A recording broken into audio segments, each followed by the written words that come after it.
thank my dear friend Sean Reedy for asking me to talk about peptides. And by thank, I mean waterboard. Just quick show of hands, how many people have heard of peptides? How many people know somebody who's taking peptides? How many people have an Instagram or TikTok account that has seen peptides on their Instagram or TikTok account? They're everywhere? Okay. Yeah, so I'm going to clear up absolutely nothing for you today. We can go on to the next slide. I do not have any financial relationships with any peptide companies. I don't sell them. I don't do anything with them. I definitely will be talking about a product that is not approved by the FDA. In fact, it has been blocked by the FDA on numerous occasions. So just so you know, you'll hear that a lot throughout this talk. Next slide, please. I will also be walking a tightrope for most of this talk because I think there's promise. There's just not a lot of proof just yet. And so what I want you to do is to recognize that the use of peptides in sports medicine is increasing. It's definitely increasing in your kids, your young athletes, and I'm not sure how I feel about that just yet. And also understand the current level of evidence on peptide use in sports medicine. We can go on to that. So what is a peptide, right? So a peptide is just a string of amino acids. It can be long, it can be short, it doesn't really matter. But it's a string of amino acids that hasn't yet folded into a final form called a protein, okay? So if you have a bunch of amino acids like we have here on the left, and you put them in a certain way, they're gonna line up, and that's going to give you a certain response inside the body. So if you'll go to the next slide, we have this many amino acids that we can use to make peptides, okay? Next slide. Of those, 9 are essential amino acids, meaning that we can't, as human beings, produce those ourselves. They have to come from somewhere else, okay? So those with the star beside them are essential amino acids. You have to get them from your food or your gut microbiome or some other place, a supplement, something. Your body cannot produce them. Next slide. There are also 6 conditionally essential amino acids. And what I mean by this is under the right circumstances, your body can produce these 6 amino acids. But if you're sick, if you have poor nutrition, if you have a certain type of disease process going on, your body can't always produce them at the levels that are required, and therefore they become conditionally essential, and you have to take those in either via supplement or some other way. Next slide. So what I'm talking about today are therapeutic peptides, right? I'm not talking about the peptides that your body makes naturally, but I'm talking about products that we have made that are based on the peptides that your body makes naturally, okay? So these are synthetic agents. They have things added to them, but they're meant to mimic the role of your native or endogenous substances. Ideally, the more selective we can make them, the better it is because they're more controllable. A non-selective drug tends to have a lot of side effects, right? So the more selective we can make them, the better off you are. So that's why I put this isn't anything about peptides, but this is really just that lock and key mechanism. So if you have a substance that interacts with a lot of different receptor types, you can get a lot of different reactions that you may not be looking for. And so I say we, I don't do it, but when scientists develop peptides, they want to make them as selective and specific as possible because they're easier to control that way. And like any drug, it's a lock and key receptor binding. So when they bind to that receptor, it causes something to happen inside of the cell. Next slide. So there are tons and tons of peptides on the market that have tons and tons of claims that I'm not going to talk about today because this talk would literally be 2 days long, and they have entire week-long conferences just about peptides. You're getting an hour, and I'm only going to talk about 2. I'm going to talk about BP157 because it's probably the most commonly talked about and presented, and I'm going to talk about TB500 because it is one that goes in conjunction a lot with BP157, and they have a lot of musculoskeletal applications. So this being an athletic training conference, we do a lot of sports medicine. I'm leaning more into the musculoskeletal side of things. There are some that promise to make your skin glow. There are some that are good for gut health. There are some that will make your hair grow. I clearly forgot to take those this morning. But there are a lot of peptides out there that are on the cutting edge, is what I would say. There are some that have come off the cutting edge and are now mainstream. GLP-1 agonists, all right? So your Ozempics, your Wegovy's, things like that. Those are now FDA approved to do things. Those are peptides. Those are peptides that were found that had a specific effect that we felt like we could utilize to treat people and make people better. Recombinant insulin. We didn't have good insulin. We were taking insulin from cows and injecting it into people to try to treat diabetes. Well, scientists found the peptide formulation to mimic that insulin, and now our new recombinant insulins are great. They're peptides. Vasopressin, blood pressure medication to try to increase blood pressure when somebody's coding.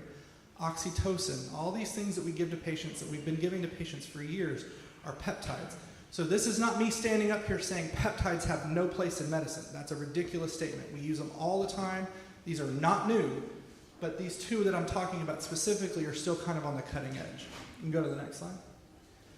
So what I'm talking about, trying to make things more specific, if you look on the top left, GLP-1, the actual endogenous GLP-1 peptide, that's the makeup of it right there, okay? So the critical key amino acids for it to work are highlighted in yellow. And all of the substances that have been made by science to try and affect the same result of GLP-1 but be more selective, you can see the things that they've added on, but they still have to have those same key peptides, or same key amino acids, to be effective. If they change it too much, they either change the response or nullify the response. So it has to match as close as possible, but then you add other things on it to make it more specific for certain receptors. You can go ahead to the next slide. So I get this text about once a week. Question on peptides, call me. Usually comes with a link of where they're going to buy the peptides from. I clicked on the link. It was interesting. The link is no longer there, by the way, for whatever that's worth. You can go to the next slide. I don't know how to answer that question for you just yet. I really don't. Next slide. But what do they do? This is the other question. What do they do? What do peptides do? Well, if you read the literature, they can do a ton of things. BPC 157 specifically has a lot of gut protective assistance. It can heal ulcers. It can heal colonic fistulas. I don't know if anybody's ever had a patient or known somebody who's had a fistula. Those things are horrible. They're hard to treat. Apparently, BPC 157 can fix them. There's some good animal studies on wound and burn healing, pulmonary hypertension, pain control, which is always something we're looking for with a low side effect profile. There's even a paper out there that made it to pre-publication on treating COVID with BPC 157. All right, but today we're going to talk mostly about the MSK applications. And so what we think it does, based on bench research and based on animal studies, is that we think it protects those endothelial cells, and it upregulates and modulates nitric oxide synthase. So nitric oxide, you guys have probably all seen ads for nitric oxide test strips or super beats or things that will boost your nitric oxide level. Same thing here. This thing purports to increase nitric oxide synthase, producing more nitric oxide, which gives you vasodilation, which improves blood flow to certain tissues. All of those things sound great. Okay? It also upregulates regenerative growth factors. So there are a lot of regenerative growth factors. I'm not going to name them all here, and I'm not even sure we know what they all are. But it really does seem to help activate fibroblasts and lay down type 1 collagen. Okay? Type 1 collagen is the type of collagen we use for our tendons. Tendons are important, and we get a lot of tendon injuries in sports medicine. So there's some thinking there that BPC 157 can help with that. It also helps reduce inflammatory cytokines. So we fight inflammation every day, right? I personally think we overfight inflammation early in the process of healing, and we probably underfight inflammation later in the process of healing. But anti-inflammatory is a buzzword that as soon as you say it, everybody's ears perk up because we hate inflammation so much. Next slide.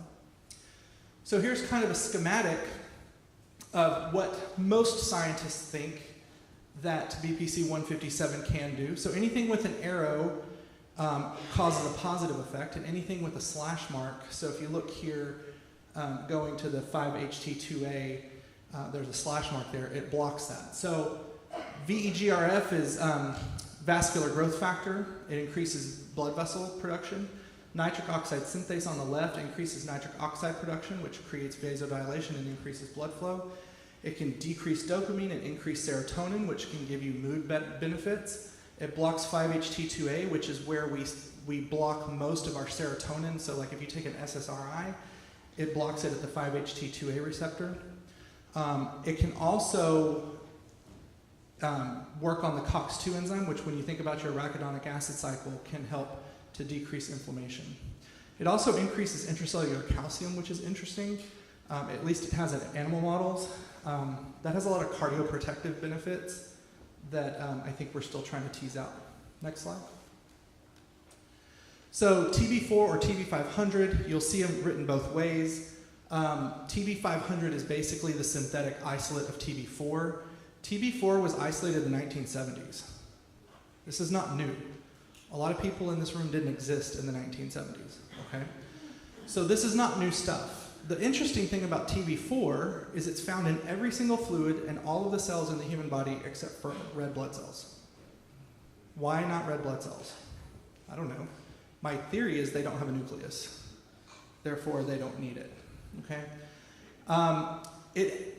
Its largest reported benefit is angiogenesis, meaning it grows blood vessels, okay?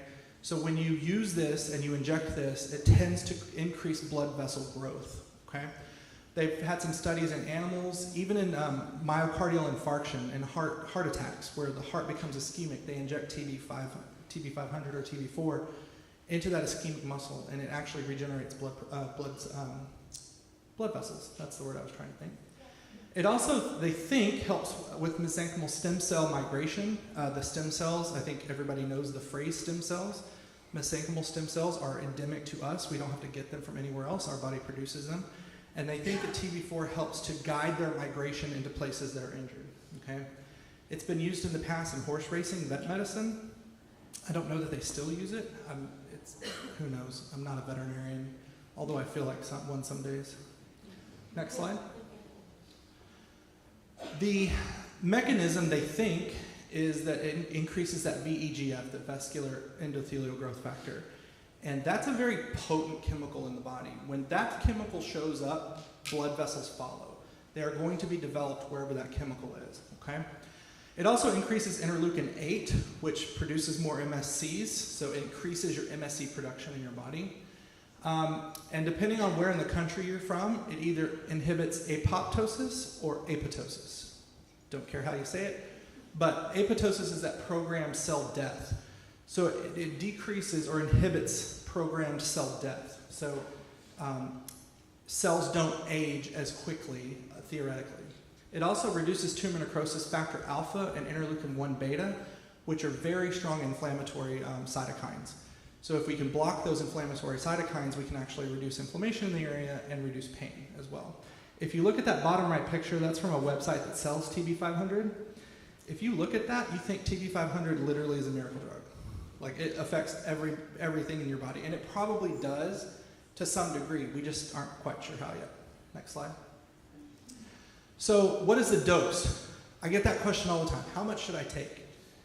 The answer is I have no idea. I couldn't tell you. And the reason I can't tell you is there's no trials in humans that give me a dose. There are not even any pharmacokinetic trials in humans. The two pharmacokinetic trials I could find, one was done in rats, one was done in beagles. Interestingly, the pharmacokinetics in rats and beagles is different. So I can't even extrapolate from one species of mammal to the next what the pharmacokinetics is going to look like. I don't know how your body absorbs it well. I don't know how it distributes it well. I don't know how it metabolizes it well. And I don't know how it eliminates it well. So the ADME model of pharmacokinetics, I have zero information for you, okay? I will tell you that most of the studies that were done on rats and beagles did intraperitoneal administration, meaning they went inside the peritoneum around the GI tract. They didn't inject it subcutaneously or in the muscle. Some of them did it IV, but a lot of them did it intraperitoneal. And I can tell you right now, I'm not giving any human being intraperitoneal BPC 157 or TB500. It's just not going to happen. And of the studies done in animals, the half-life of BPC 157 was found to be around 30 minutes. That's a very short half-life, okay? So does it have an effect in that amount of time? I'm not sure. But I pulled this bottom part off of an actual website that sells these products. It says, often administered in cycles. Okay, could you Be more specific, please. Okay, got it. Loading phase. During the first phase, TB500 is typically injected once or twice a week, depending on the specific dosage prescribed. Who's prescribing it? I can't prescribe it. It's blocked by the FDA. This phase generally lasts between 4 to 6 weeks. Okay. So once or twice a week, maybe for 4 to 6 weeks. And then the maintenance phase. Following the loading phase, injections may be reduced to biweekly or monthly. So we might do it every 2 weeks. We might do it every 4 weeks, depending on the desired outcome. Well, the desired outcome is to heal or live or whatever. And this allows for sustained effects without requiring frequent injections. Okay. I still don't know the dosage. It doesn't give me an amount. It doesn't give me anything. Next slide, please. So, do they work?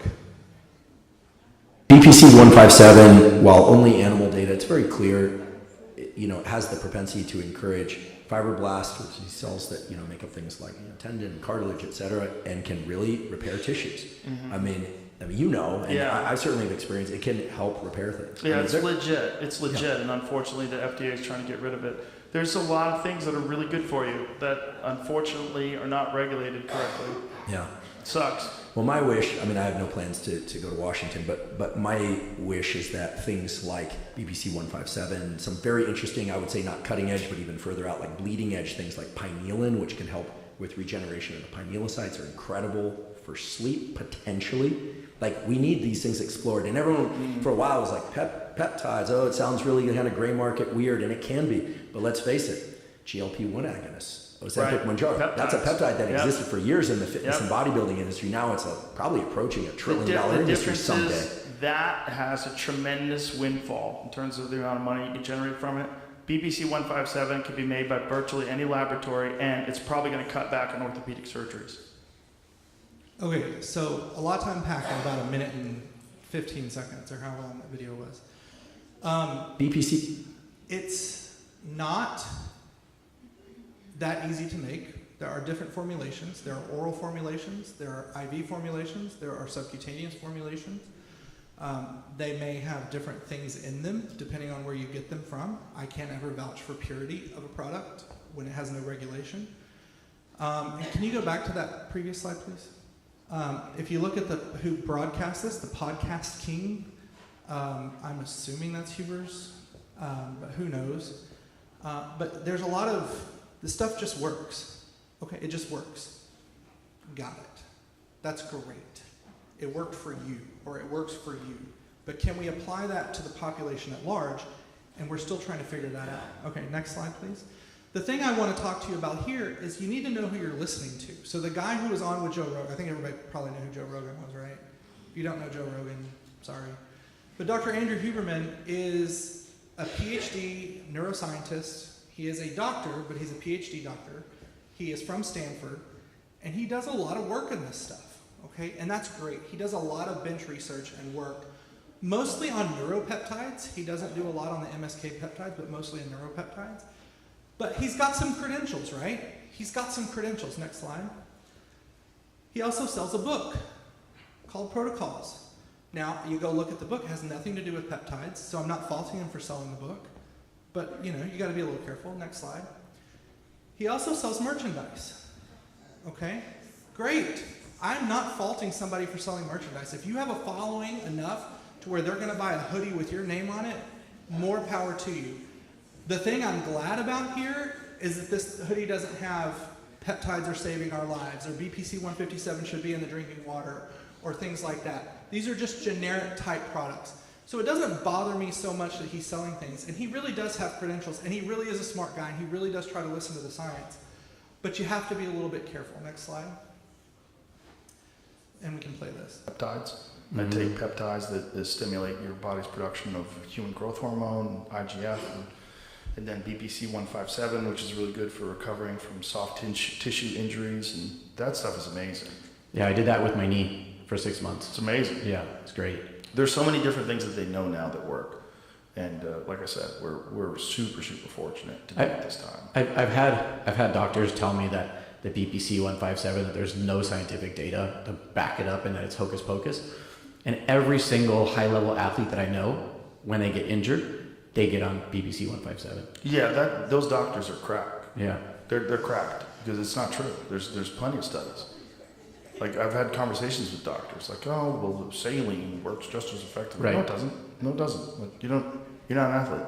Look at you. USADA won't allow these athletes to take BPC 157. He thinks that's wrong. He's like, you've got to give them the opportunity to recover from injuries. And it's not a drug; it's an amino acid stack, right? Exactly. Not a drug. It's a peptide. Yeah. And it helps your body heal. And it really works. And there are studies. I mean, when we talk to someone like Andrew Huberman, he's very high on that stuff. Yeah. And he's about as legit as you can get. Yeah, he cites only data. He cites only data. He does cite data. He cites a lot of animal data. Okay, so there's a lot to unpack in this video, okay? First of all, doctors are crap. Don't listen to them. They're all stupid. Second of all, look who posted this video. Regen Labs. Regen Labs posted this video. Joe Rogan didn't post this video. The guy sitting there, who I don't know who that is, he's talking to, didn't post this video. Regen Labs, who sells BPC 157 and TV 500 and all the other ones, posted this video because Joe Rogan's discussing the amazing benefits of peptides, okay? The argument that they're not drugs, they're just peptides, doesn't hold any water. I'm telling you right now, peptides are drugs because they have an effect in the body, and if they have an effect in the body, they can have a side effect in the body, they can have deleterious effects to the body, they can kill people, all right? So the fact that it's not a drug doesn't mean anything. It's a drug. We're using it like a drug, okay? And every single high-level professional athlete I know is taking them. I personally know a ton of high-level professional athletes. Some are taking them, but less than 10 to 15% are taking them. So that claim that everybody's doing it, you just have to be really careful when you hear stuff like this, all right? There's a lot of superlatives that are happening in this video. It's great. It works. We know it works. They know it works. Who the hell is they? I don't know who they is. I'm not they. You got a rat in your pocket? Because you might be they. I don't know. Who's they? All right? And this isn't me poo-pooing peptides. This is me saying you have to be careful about where you get your information. Okay? Next slide. He mentioned USADA, the USADA. Well, the USADA follows the World Anti-Doping Agency, and shockingly, BPC 157 is banned. USADA and WADA. So if you have an athlete who competes at the international level, or even for USA Sports, it's banned. So if they're using it, they can get tested for it. The testing is not that hard. Okay, next slide. TV 500 is also banned. So is its metabolite. Okay, so they're testing for these things. These are banned substances. Next slide. Why are they banned? A, we don't know what they do fully. We don't have a full comprehensive grasp on what they do. But once again, what does WADA ban when it bans a drug? Performance enhancement or masking agents. Those are the two biggest things WADA is going to go after, right? So performance enhancement, well, if I increase my blood flow, EPO does that. EPO increases my red blood cell productivity. It's banned. So if I'm increasing blood flow, does that enhance performance? Is that just recovery? Probably not. But then if you look here again at dopamine and serotonin, if I'm increasing my serotonin and reducing my dopamine, my focus is going to get better. Things in my brain are going to get better. I can't even use beta blockers in a kid that shoots archery or rifle because it calms their heart rate down. What makes you think they're going to let me do a serotonergic medication for somebody who's in the Olympics? So we're not even sure how they work, but we do know that they have some of these effects that could be a masking agent. There's also a theory that BPC 157 reduces the anxiety and jitteriness people get when they take amphetamines. So if you have an athlete who's taking amphetamines like for ADHD, but they're getting jittery, you might use that to try to offset that. Is that a masking agent? I don't know. Well, you're telling them you're on ADHD medications, but what if you're on something else? So there's just not enough information for WADA to jump out there and be like, yeah, this is fine, don't worry about it. So currently they're banned. Next slide. So the next question I get is, how do I get them? Where do I buy them? And for the sake of this talk, I absolutely destroyed my Instagram algorithm. I do mean destroyed it. The only thing I see now is peptides and hair loss products. I've never once looked up hair loss products because I don't care that much. But boy, howdy, have the peptides come across, all right? So you can get them, they're gettable, but I have no idea where they're coming from. I have no idea where they're manufactured. I have no idea of the purity. They can make all the claims they want because, next slide, they all put this disclaimer on them. They are laboratory research and analytical purposes only, not intended for human or animal use. They do not provide instructions or guidance regarding preparation, reconstitution, administration, or dosage. No product is classified as a drug, dietary supplement, or medical device under federal law. They are for research use only, not for human or animal use in accordance with that statute. Any misuse or unauthorized application is strictly prohibited and may violate applicable laws. They're selling the product to you and telling you it works. Go back one slide, please. It's superior. It's the best blend. Next slide. 2 slides, please. But then when you click on it, right down here, for research use only. It heals muscles, tendons, ligaments, post-surgical recovery, great in stimulation of new blood vessel formation. All that stuff may be true, but it's for research purposes. So they are more than happy to sell it to you. It has to be reconstituted with bacteriostatic water, which they are also more than happy to sell to you. But they won't tell you a dose and they won't tell you how to take it. And they all put that same disclaimer for research use only. Next slide. So do certain combinations work better? Now, I will say that word on the street, when you talk to people who have used it, they say, or doctors who have had their patients take it, that if you take TB500 along with BP157, you get better results. Okay? I don't know that to be true. I've not seen a study that proves that. I'm just saying that's the word on the street. So if you have somebody that says, I'm taking peptides, chances are they're probably taking more than one. There are no human studies. Okay? In fact, for the combo, I don't know of any animal studies, and I did a pretty deep dive here. Next slide. So are they safe? Next slide. Imagine my shock and surprise and happiness when I found this study. Safety of intravenous infusion of BP157 in humans. We've got people. We're doing studies on people. And then my disappointment, next slide. 2 participants participated. A 58-year-old Asian male and a 68-year-old Caucasian female, each of whom had received IV BPC-157 before the trial. What the hell? They'd already survived IV BP-157. Why are they even included? Next slide. Here are the inclusion criteria. Any relatively healthy patient over 40 who agreed to test the IV infusion of BP-157 was recruited into the trial. They were recruited in Florida. Any relatively healthy patient over 40, and we got 2? Was it a funding problem, or was it like, nah, dude, you crazy, I don't think we're doing that? Methods. We conducted a pilot study at the Institute of Hormonal Balance. This study was IRB approved. That's not methods. That's just saying, hey, bro, we did a study. What are your actual methods? What are your exclusion criteria? Any patient with chronic kidney disease, diabetes, hypothyroidism, liver failure, pregnancy, or a heart condition. Okay.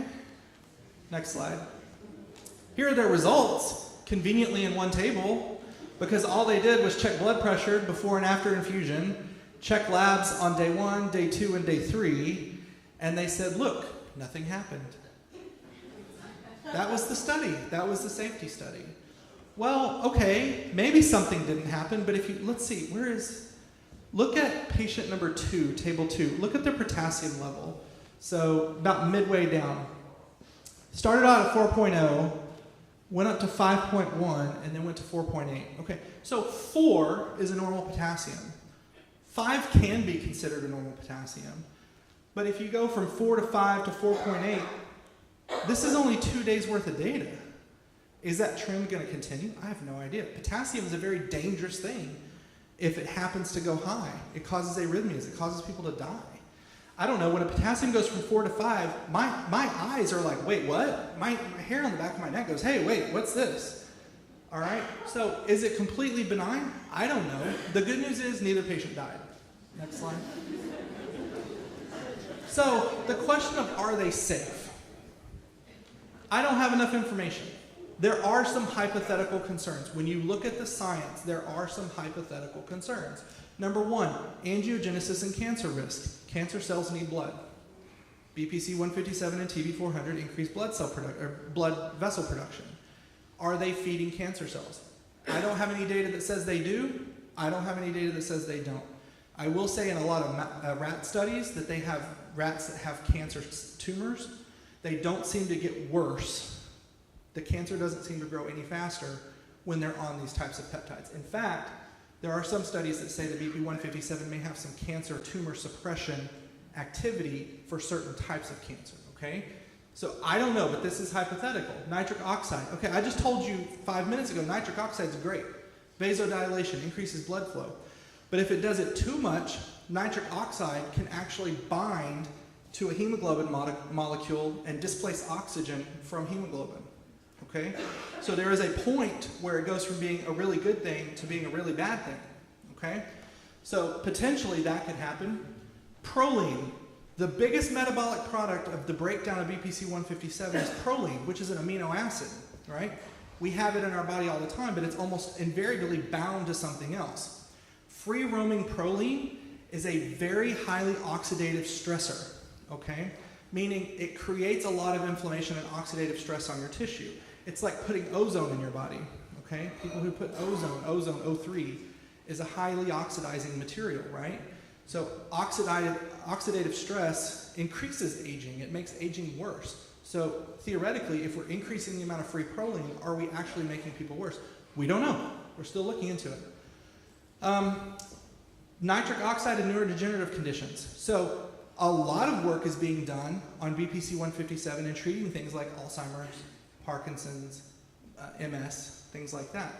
The problem is once you get up to a certain point, that nitric oxide actually makes those conditions worse.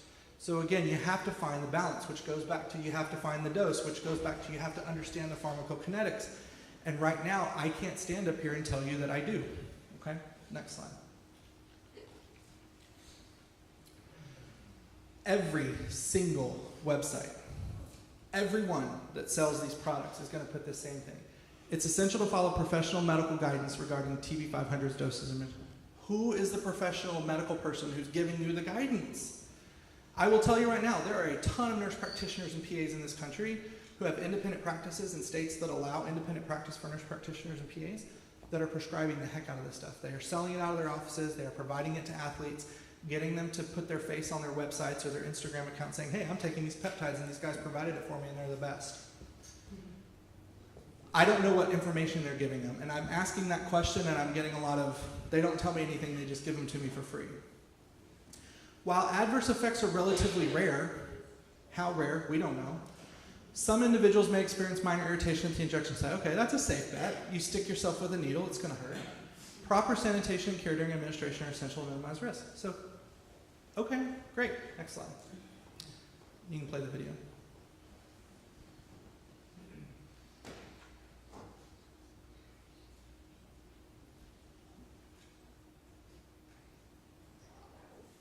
"16" on center stud standard.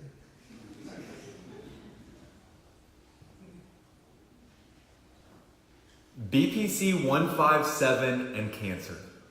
Anytime somebody talks about BPC-157, there is always somebody in the comments talking about how this is going to cause you to have cancer. There is no clinical data out there that shows that BPC-157 is going to cause cancer. The reason that people say this is really just a hypothesis based off of what BPC-157 does.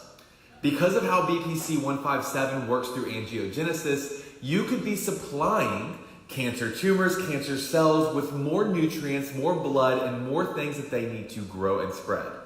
But cancer cells also feed off of sugar, glutamine, amino acids. All kinds of things that you're putting in your body can feed cancer cells. Therefore, in my opinion, the justification of not using BPC-157 due to the concern that you may all of a sudden spontaneously combust with cancer is somewhat unwarranted. Now, if you're somebody who actively has it, or you just finished through and went into remission, or something like that, I would say it would be safer to avoid it. It's all, of course, your own personal risk safety profile, and you should, of course, talk with a medical professional before considering using BPC-157. Okay, we're going to stay on this slide for just a second. Huh? What? First of all, people don't spontaneously combust from cancer. Second of all, in my opinion, okay, well, he's got an opinion. He's an adult. He's allowed to have an opinion. Who are you? Where are you? There are no studies that say people get worse cancer with BPC 157. He is correct. There are no studies that say that. There are also no studies that say the opposite of that. There are no studies that say it doesn't cause cancer. That's because there are no human studies. There was one study done in patients with knee pain. They injected BPC 157 into 12 knees. I didn't even put the study in here because the study was so poorly designed. They said of the 12 patients, 11 improved. They didn't say how, they didn't say how much, they didn't give a scale, they just said 11 improved. It was done by the same doctor who did the IV safety study, by the way. Study design is not his strong suit. All right, so this guy, anybody heard of CAQSM? It's not his real name. I looked into the guy. Anybody know who he is? Ever heard of him? I haven't either. Next slide. So I did some digging. This is what really killed my algorithm, by the way. So he's on Instagram, he's on TikTok. I don't do TikTok, so I went through Instagram. Next slide. And I found his website. So can you start that first video on the left, please? So welcome to CAQSM, your resource for peptide education, health optimization, and personalized coaching. This guy's a coach for peptides. He's got products and vendors, price comparisons on where to buy them, resources and education. That sounds cool. He's got a freaking peptide calculator, bruh. I don't know what TDE is. Half-life visualizer, COA-reader, intranasal calculator in case you want to do intranasal instead. You can save your own protocols, and you can book a consult with this guy. All right, next video. So when you go into his resource partners, I want you to pay attention because he gives prices, like he tells people what's going on. But notice every single one of them has a code. Enter code HAQSM, code HAQSM 10, probably getting 10% off. HAQSM.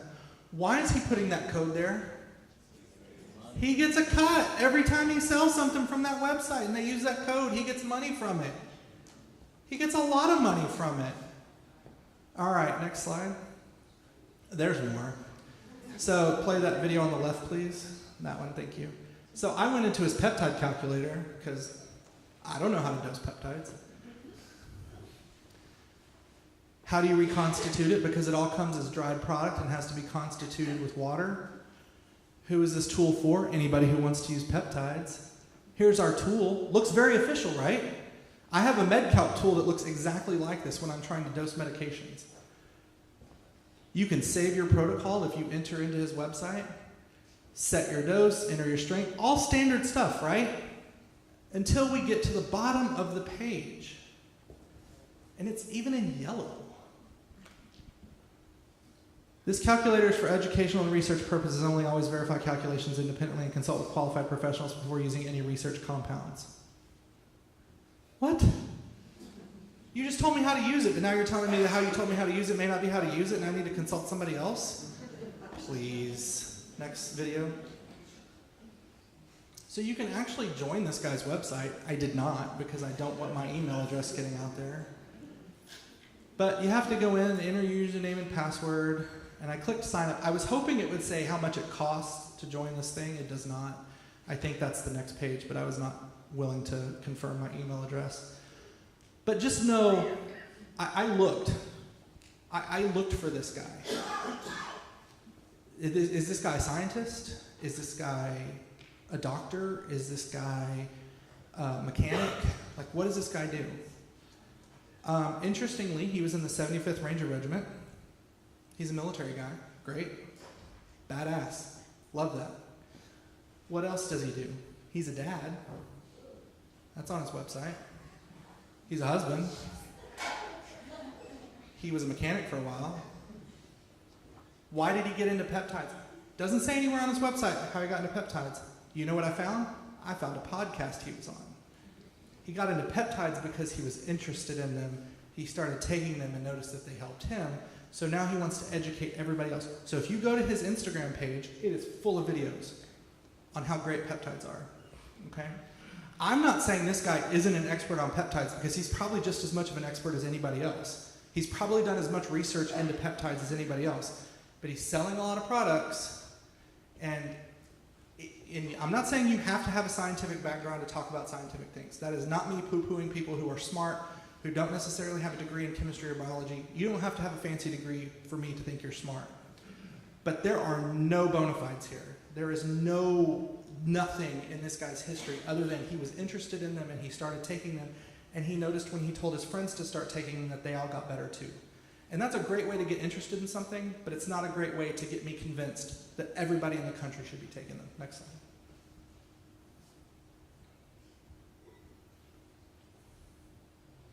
So the question is, should I take them? I don't know. I really don't know yet. Next slide.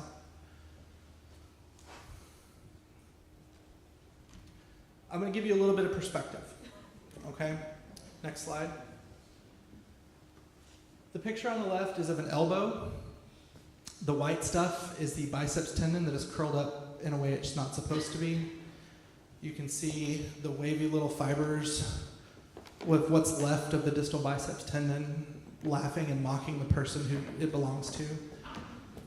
It belongs to me. It is my right elbow. On November 21st of this year, I had surgery to repair that. And I am currently not taking peptides. Okay? Not because I'm afraid of them, not because I think they're bad, not because I don't think in the long run they're going to work. But I don't have enough information. And I do have enough information on the standard treatment of a distal biceps rupture, of getting it fixed, going through PT, and doing the rehab, okay? I had another video, but it got too long, that said, hey, look, these things might be great, and they really might, but you can't substitute them for putting in the work, all right? You still have to put in the work. You still have to make videos of yourself wrapping things around your head and doing all of this stuff and making people better, okay? You still have to put in the work. They're not a miracle, okay? I'm going to tell you one thing right now. I think in the next 5 years, GLP-1s are going to revolutionize healthcare in the United States. I believe that. They are coming out with more specific ones that hit different receptors, that have fewer side effects, that do things better. You get less muscle loss. Everything's going to be better. I believe that. And I do believe at some point, BPC 157 or some version of it, or TB 500 and some version of it, and all of these other peptides, I do think that science is going to get to a place, especially with AI, that we are going to make them work for us. But right now, as I sit right here, I cannot tell you to recommend this to your athletes. I certainly cannot recommend this to your young athletes who still have open growth plates and who are still growing, because we have absolutely no idea how it affects children. There has not been one study done in juvenile animals or anything else. Kids, in my opinion, kids are off limits on this stuff. All right, so next slide. If you have any questions, I'm happy to answer them. The answer may be I don't know, because that may be the answer to a lot of these questions, but that's probably about all the time I'm going to have for this talk. Questions? All right. Thanks.